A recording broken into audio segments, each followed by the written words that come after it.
Explaining anaesthesia is actually quite difficult, and a lot of people think that anaesthesia is just going to sleep. And in fact, we say that to you. I'm just going to drift you off to sleep now. We're going to take good care of you. But anaesthesia is so much more than sleep. It's not really as simple as that. It's quite a complex profession and a complex practice, and it involves a whole bunch of things that are about looking after you whilst you're anaesthetised. And being anaesthetised, the effects of that on your brain are very different to just going to sleep when you tuck yourself in bed at night. And I think that's actually an important thing to be aware of. We don't expect you to understand the complexities of anaesthesia, but to recognise that it is a complex and highly specialised practice, and that anaesthetists spend a long time practicing and learning to become experts in the delivery of anaesthesia. So I think that's actually a really important distinction to make. Despite the fact that we call it sleep, it's not, it's anaesthesia. And as experts in the practice, we're there to deliver anaesthesia and look after you. Typical workday usually starts actually before the workday, when I see my patients pre-operatively, either the day before or the week before, depending on when people were booked. And that's to make sure that we know about you, we've met you, we've spoken to you, we've talked about your needs, and we know what we need to know about you to keep you safe. But then on the actual workday itself, I'm usually in the operating theatre by about 7 a.m. to get everything ready and set up. And my patient usually joins us somewhere around about 7:30. I do cardiac anaesthesia, so we have longer days. And the whole day is just centred around looking after you as the patient. So my initial part of my workday is about getting you off to sleep and taking care of you, looking after you during the operation, taking you down to the intensive care unit for heart surgery patients or the recovery for other surgeries, and then doing that again. I usually get to go home somewhere around 7 p.m, sometimes a bit earlier if we're going having a quicker day, and sometimes a bit later, and we stay as long as we need to stay to look after you.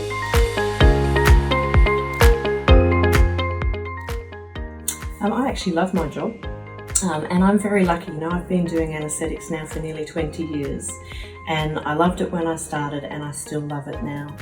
And that's for lots of good reasons. And I think the top reason that I love my job is about people.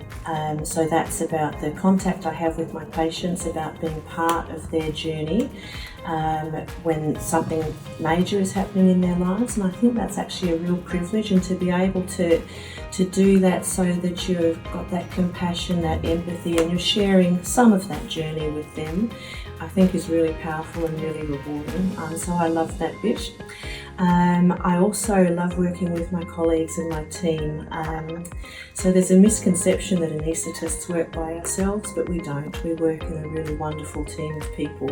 And I'm very fortunate that I work with some really great people who are experts in their own jobs, but are also just deeply caring, compassionate people. Everybody's there for the right reason. We're all there for the same reason, which is looking after our patients. This can be really hard because people are understandably quite nervous when they come to the operating theatre. And I think for me there are two things that I can do to help.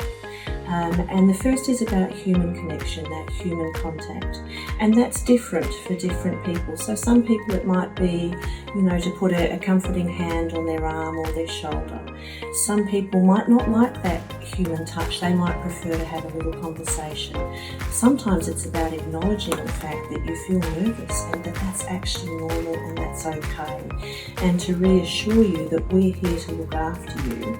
And even though you're nervous, we know exactly what's going to happen, and to make sure that that goes according to plan.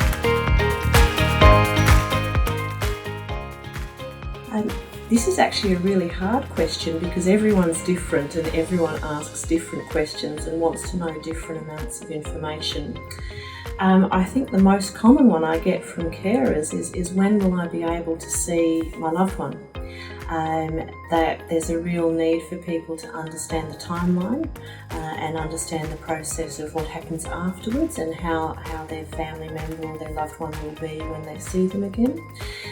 So that's a really important conversation to have. Some people, in terms of how much information they want, some people want to know heaps and they want to know all the details, and that's okay. Very happy to have a long conversation and share that with you. Particularly people who might come from a background where they actually understand some of the things that might be happening. So respecting that and taking it into account is really important. I think my main piece of advice would actually be quite broad and would be to say that this is about you as the patient.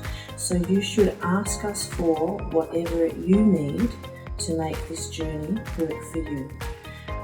And remember that we are here to look after you. That is our core business.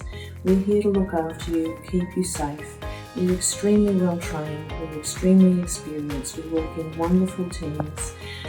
We know how to deal with things when they're going routine, and we know how to deal with those things when things sort of go a little bit adrift and there's a change of direction or a complication that can happen.